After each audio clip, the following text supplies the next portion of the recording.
Welcome back. How you doing today, Jerry? I'm good, Jason. How you doing? I'm doing great, thanks. Looking forward to our next conversation. So what are we talking about today? Today, we're just going to, I think we're going to dive deeper into our scenarios and more importantly, dive deeper into the cloud migration scenario with Zero Trust. That sounds good. This is clearly something that's important and something that you and I probably talk to enterprises about every single day. And what's interesting is this can take so many different forms because there's not one cloud, there's lots of different clouds and lots of different types of clouds. And you could probably write a whole book, probably people have, about just cloud migration. So we're going to try to delve into that topic, of course, from a Zero Trust perspective. And in the book, we talked about several different scenarios or flavors of cloud migration, which I think is a good starting point, but it's not, not the be all and end all, and definitely not the ending point. So, to recap, we talked about, hey, there's different types of migration. There's a forklift, there's a refactoring, there's a rewriting, and then there's a switch to SaaS. And I think it's a good starting point for a framework. What are your thoughts on those, Jerry? You going to pick one? I think that as you start thinking about it, I mean, we definitely dived in, I think, into application migration. That's definitely, as you said, I think that's definitely one form of moving into the cloud, getting your applications up there and making them accessible either through the cloud platform, through whatever remote access components or capabilities that you configure. And diving into, whether you forklift the application just from, let's take it from your VMware ESX environment to whatever cloud environment it looks like, or completely refactor it, or just quite frankly, go to a SaaS-based model, right? So and that's a good point, which is we deliberately and pretty overtly said, okay, we're really focused on applications. And there's a whole other dimension to it, which is data, which I think we definitely should talk about. But maybe we'll stick with applications first. And when you think about a forklift, this is the kind of, okay, I'm going to take my pair of scissors and cut out the application and move it from over here to here. And it might be easy or it might not be easy. And I think the easiness, if you will, could be if it's a self-contained application or if there's, 2 or 3 pieces that are self-contained and you can move them all up. And then really all you have to worry about is, okay, well, how do my users or my other components get access to that? But I think we talk a lot about that in the book. Some of the complexity can get in when you've got interdependencies where I've got a 3-tier application. Great. One, I got to solve for how do my users get to the web part of it. I got to solve for, well, how do my admins get to this? And third, well, what if the data plane or the database part of this, what if it has to exchange data with other applications that still exist on-prem? And that could be a little bit of an unraveling of a sweater. Yeah. And I think that, just the simple concept of how do I forklift this over, because all those things are real. And as you start thinking about it, when you're going to forklift this over, do you forklift the entire infrastructure, right? Do you bring the OS? Do you bring the environment? If, as I said, do you collapse that VMware ESX machine and bring it into the cloud environment as that machine? And then how do you, to your point, Jason, how do you bring all those components into it? I think it's important. The other side of that's kind of interesting is, well, what if we just use that as a platform as a service? What if we just bring the platform in? Because that's a different conversation. If we're just deploying, say, a web app onto a web server in the cloud environment, and then you don't have to support that, then you still have to consider, well, how is my application talking into either that on-prem component, the database piece that may be moving over as well? I mean, I think that's important. And from my perspective, from a Zero Trust perspective, those two things are different. I think that if you're bringing infrastructure over, there's a certain way to handle that from a Zero Trust perspective. How do we establish that perimeter or that protection around that infrastructure versus how do we establish the perimeter or the protection around the platform? What do you think about that, Jason? It's interesting. I was thinking about if you are moving the platform over, then you definitely have to understand, okay, I'm cloning this machine effectively. Well, am I duplicating the host name? How does that work? Of course, I can't have 2 host names in the environment that are the same. How do it's going to get a new IP address, of course, because it's running up in some sort of virtual private cloud. Where is my DNS going to be that handles this? Is this going to be unique? Are there other elements in my ecosystem that have dependencies on it, like, okay, I might have to get new certificates because they might have a new host name, for example. There's a bunch of stuff that you really have to think through carefully and understand how all of these components fit together. And you're never going to have something that really, you could just clone one machine and move it up and then not think about or have to touch anything else. I think we all wish it was that easy, Jason. If only. If only. The other piece is,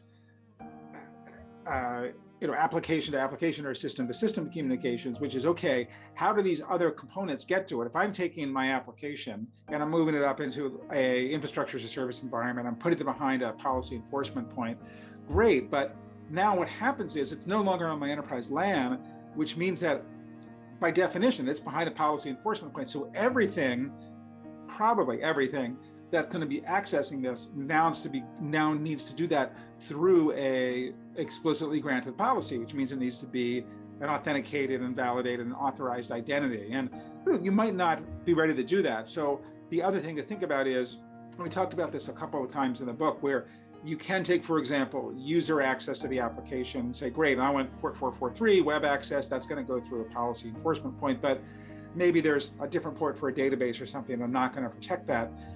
That's easier to do in some ways when it remains on premises in your environment. But if you move that up to the cloud, then you have to think about, okay, well, how is that access going to happen? And you don't want to perpetuate bad practices, right? So best practices are put it behind a policy enforcement point, make all access go through the zero trust system. Great.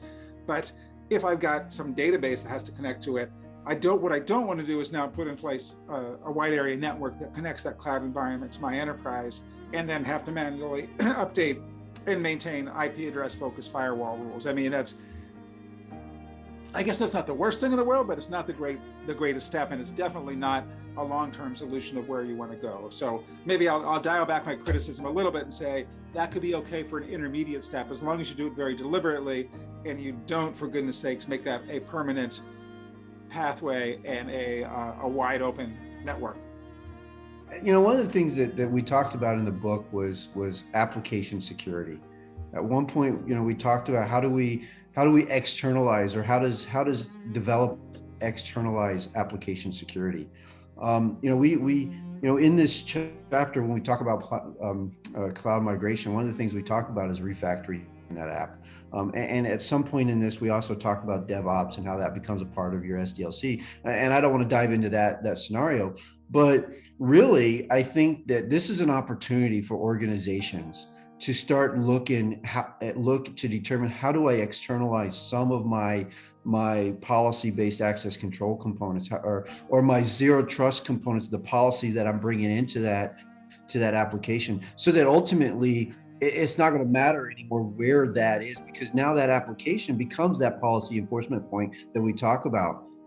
And that just drives more flexibility, more capability, and externalizes some of that. So now you can bring identity into the center of that and drive that conversation, or the capabilities to do more things differently. Yeah, that's definitely right. That's definitely how you want to do it. You have to do it with your eyes wide open, though, around understanding every piece of data exchange and every event flow in and out of the application, to make sure that you're not going to get yourself in a pickle. Oh, geez, we forgot. How does this thing connect to that? And that might be admin access, or database access, or system to system access, but it might even be something like IT management, or a backup system, or an authentication system. And there's lots of stuff, and I think this really underscores the need to have a very clear picture of what the architecture, what your system and application and data architecture is in the enterprise, in order to do this. And that's true, really throughout all of this. But thinking about moving something up to the cloud is kind of an interesting catalyst for, geez, now I really have to think about all of those dimensions. Right. No, exactly. I think that's what I'm driving for, right? Is really it's an opportunity to think through some of those elements, and not just, lift and shift into the environment, and not take into consideration what can you do to make this a little better.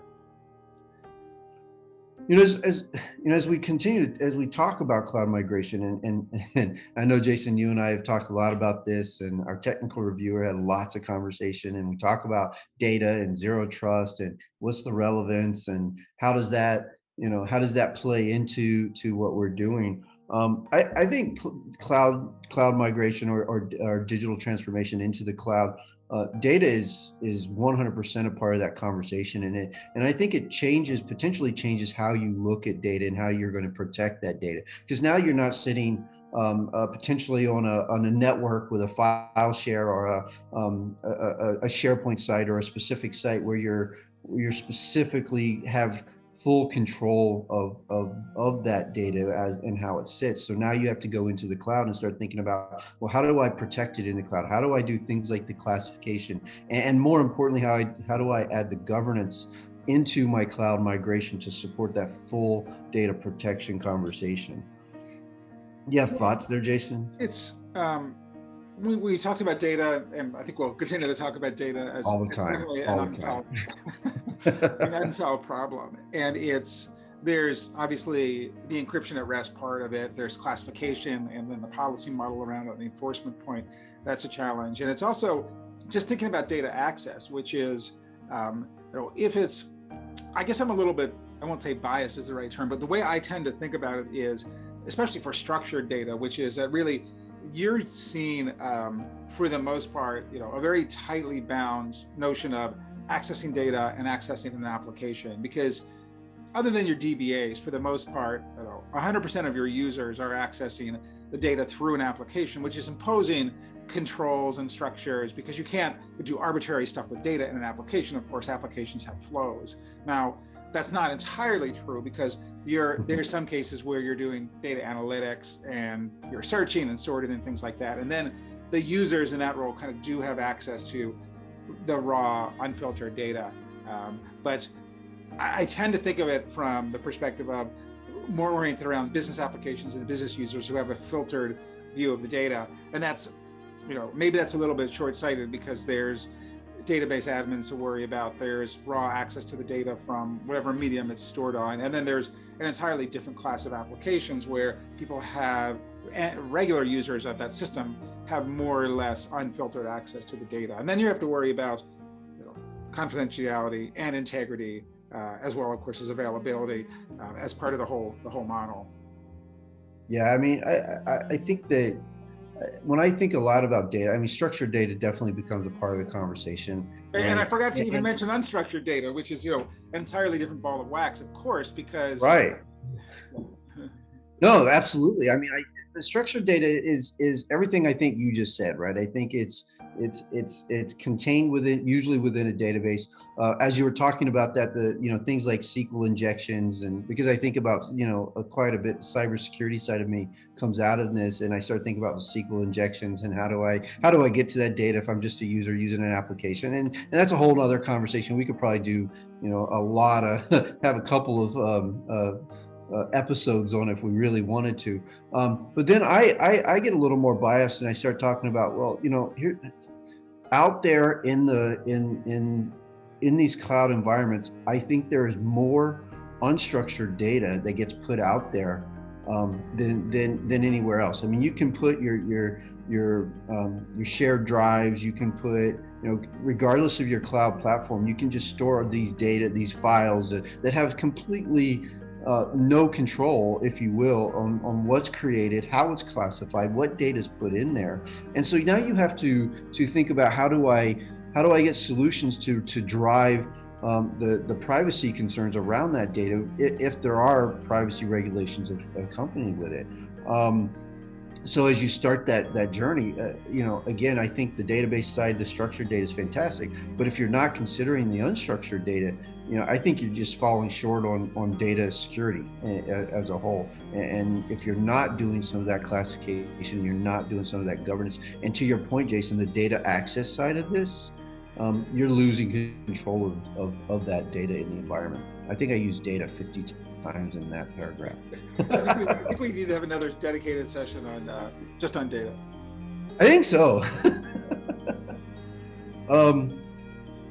So I just think that, the application migration, the data migrations, we hit on the infrastructure and the lift and shift, right? We hit a little bit on the platform as a service.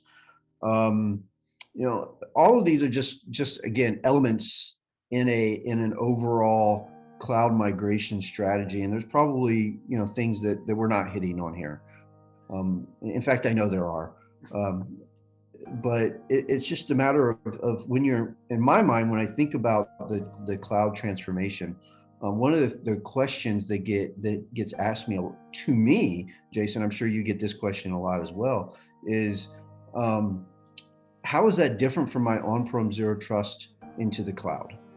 Right? When I do a digital transformation, or if I'm doing a cloud migration and I've got all this stuff in the cloud, how is my zero trust policies different from what they are in the cloud? I want to let you answer that question before I interject my thoughts. What do you think, Jason? The I would say one of the biggest advantages or attributes of running workloads or data in a cloud environment is that by definition, you have 100% visibility and 100% control through APIs. And well, I guess you could have stuff running in the cloud that you don't know what it is, but it's much less likely than some server that has been running for 10 years and no one touches it because they don't know what's on it, they don't know how it works, and they're afraid. So Lord knows what it is. In the cloud environment, that's much less likely, and there's much better knowledge and skills around best practices and understanding change management controls like that. And all the modern cloud environments offer very rich and well documented and well implemented APIs for managing those environments. So it's really a much easier pathway to avoid manual provisioning and manual configuration of those things. That's fine for prototyping, but for any substantial system in production, you want to have this thing automated, and it's ease yourself toward, to whatever degree you can, a DevOps type of model. Even if it's slow, a low velocity DevOps, you don't want to have people provisioning and configure these things. You want to have templates and you want to have configs and things like that. And what that lends itself to is a much more reliable and robust environment where there shouldn't be any substantial unknowns. And it also lends itself well to a policy enforcement point that can be tied to and aware of that cloud environment, whether it's introspecting the cloud environment to look for workloads or workload attributes, or to do things like cloud security posture management. It's 100 times easier to do that in a cloud environment versus on-prem.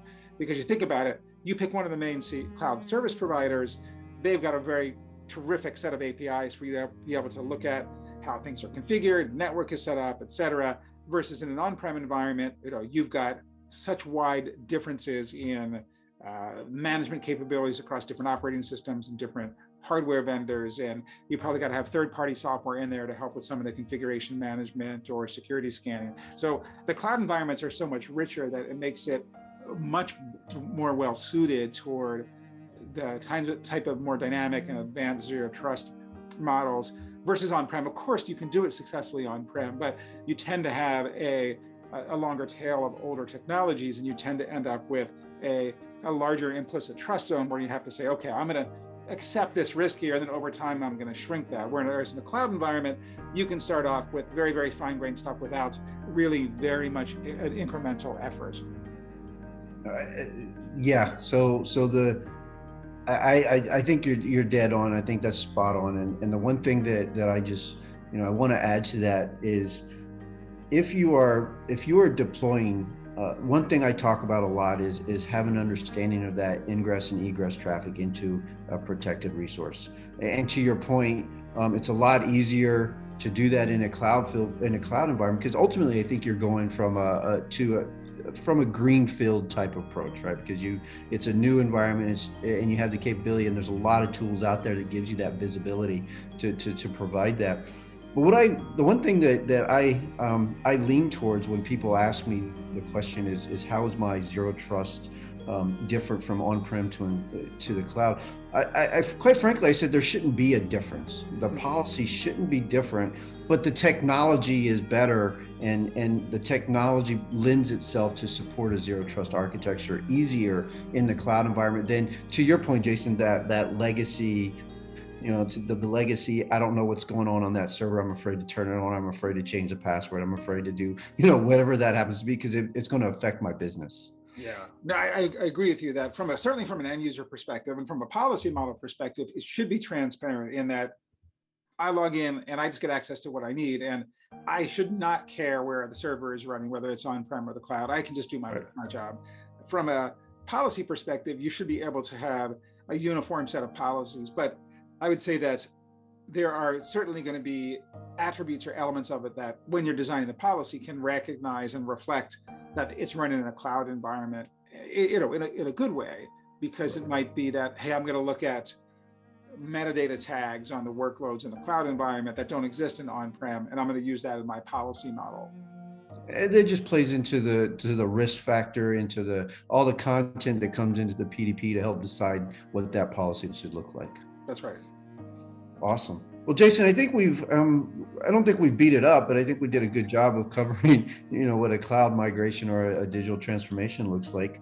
I was thinking about, as we went through this, we started off, we talked a bunch about the forklift migration and some of the complexities that are associated with that. So then I started to think, well, maybe the refactor is going to be easier. And I think that it could be, or it could be harder. It's, clearly in any case, if you're trying to make a decision between, do I do something as a forklift or do I refactor it? There's a lot of considerations. And a lot of it has to do with the complexity of the application. Where is it working well or not?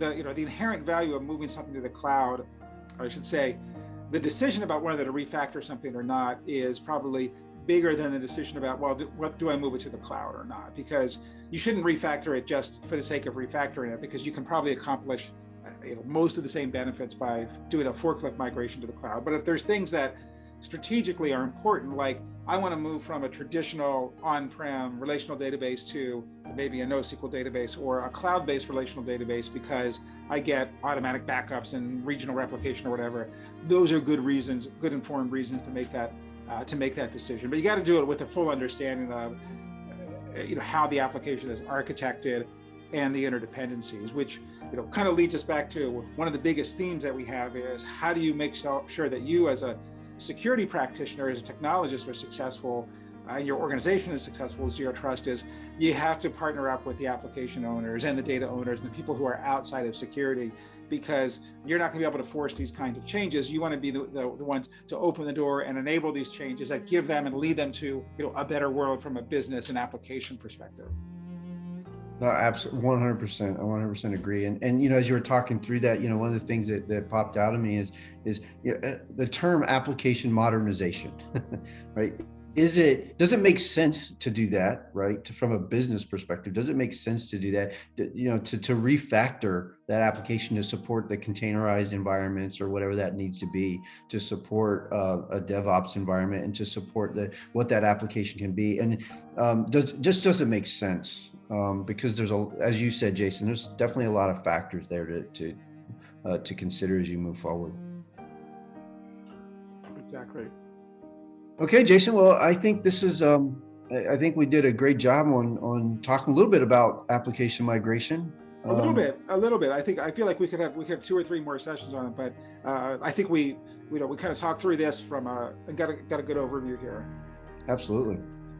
Well, good stuff. And I think we'll connect next time and see where we go next. In these conversations. It's always an adventure. We never end up exactly where we think, but it's fun. We have fun along the way. That's right. It's always fun just to have the conversation. Great talking to you, Jerry. Thank you. All right, Jason. Thank you.